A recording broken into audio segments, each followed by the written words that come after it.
วันนี้ 26 มกราคม 2559 นะครับผมก็มาที่บริเวณลำปำนะครับหาดลำปำที่เมืองพัทลุงนะครับก็คลื่นลมในทะเลค่อนข้างแรงนะครับสังเกตว่ามีลมมาตลอดนี่ขนาดอยู่ในบริเวณที่เป็นทะเลน้อยนะครับที่พัทลุงยังลมแรงขนาดนี้ก็บางจังหวะก็มีคลื่นพัดมาถึงชายหาดนะครับ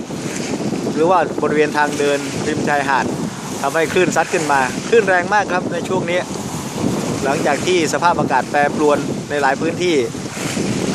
ตรงนี้ก็เหมือนกันครับได้รับผลกระทบกระเทือนเหมือนกันทีมงาน NBT ตังของเราก็เก็บภาพไว้นะครับเพราะว่านานๆครั้งประเทศไทยจะมีแบบนี้สักครั้งหนึ่ง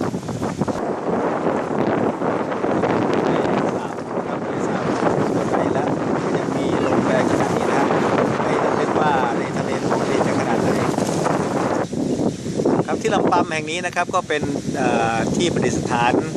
พระบรมราชานุสาวรีย์ของพระบาทสมเด็จพระจุลจอมเกล้าเจ้าอยู่หัวรัชกาลที่5ด้วยนะครับตั้งเด่นเป็นสง่าที่บริเวณหาดแสนสุขลำปำครับขณะที่ทางฝั่งโน้นนะครับก็เป็นตลาดน้ำลำปำน่าจะเป็นตลาดน้ำที่สวยงามอีกแห่งหนึ่งนะครับมีโอกาสก็น่าจะมาเที่ยวเหมือนกันคลื่นลมซัดแรงมากนะครับวันนี้คุณผู้ชมสังเกตได้นะครับว่าน้ำที่จะมาครับก็คลื่นซัดขึ้นสู่ชายฝั่งตลอดนะครับชายหาดตลอด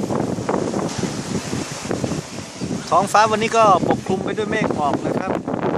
มองไปทางไหนก็ค่อนข้างที่จะมีเมฆหมอกปกคลุมนะไม่ค่อยสดใสเท่าที่ควรแต่ลมก็เย็นสบายดีครับฝนไม่ตกเสาไฟที่ลำปำนี่เขาก็ทำสวยงามดีนะครับมีรูปโลมาอิรวดีหรือว่าโลมาหัวบาทเนี่ยประดับไว้บนยอดเสาไฟนะครับ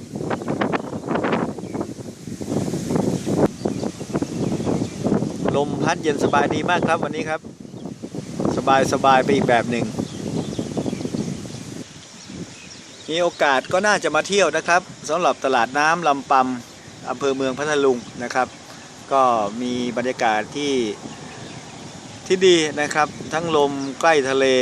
แล้วก็น่าจะมีสินค้าวันนี้ยังไม่มีนะครับตอนที่ผมมาก็ประมาณบ่ายกว่าสินค้าพื้นเมืองสินค้าต่างๆตรงนี้ที่ตลาดเขาก็น่าจะมีมาวางขายนะครับ